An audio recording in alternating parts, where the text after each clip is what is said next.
শুয়ার খাওয়া হারাম, কারণ শুয়ার হলো একটা অপবিত্র জীব। সে ঠিক আছে, কিন্তু আমাদের সনাতন ধর্মে গরু একটা পবিত্র জীব, সেটার হত্যা মহাপাপ বলা হয়েছে।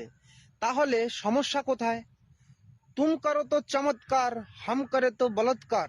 তারপরে আবার আমাদের জ্ঞান দিতে আসো যে আমরা গো কেন খাই না, গো হত্যা কেন করি না। তোর জ্ঞান তুই আরে নিজে হবে রাখ। হবে বোকাচোদা।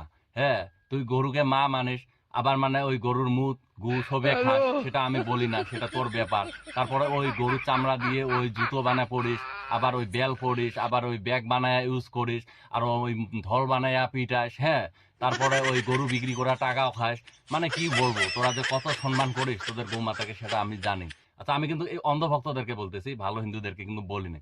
তো এই শালারে আমি বলতে চাই, শালা শোন, মুসলমানের শুয়োর খায় না, মুসলমানের শুয়োর বাড়িতেও রাখে না, মুসলমানের শুয়োরের ব্যবসাও করে না, শুয়োর বিক্রি করার টাকাও খায় না, মুসলমানের সেই শুয়োরের নোংরা বস্তুগুলোও খায় না, গোমূত। তারপরে একটা দারুণ ব্যাপার কি জানিস, আমার আল্লাহ তাআলা একটা কুদরত দিয়েছে কি জানিস, এই শুয়োরের চামড়া দেয় নাই। আজ পর্যন্ত দেখছিলি কোন শুয়োরের চামড়া চুলাইতে?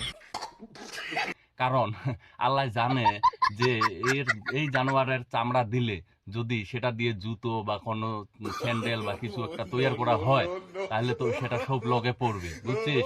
তার জন্য আল্লাহ তাআলা শুয়োরের চামড়ায় দেনে। শালা অন্ধভক্তের ঝাড়। ইসলাম ধর্মে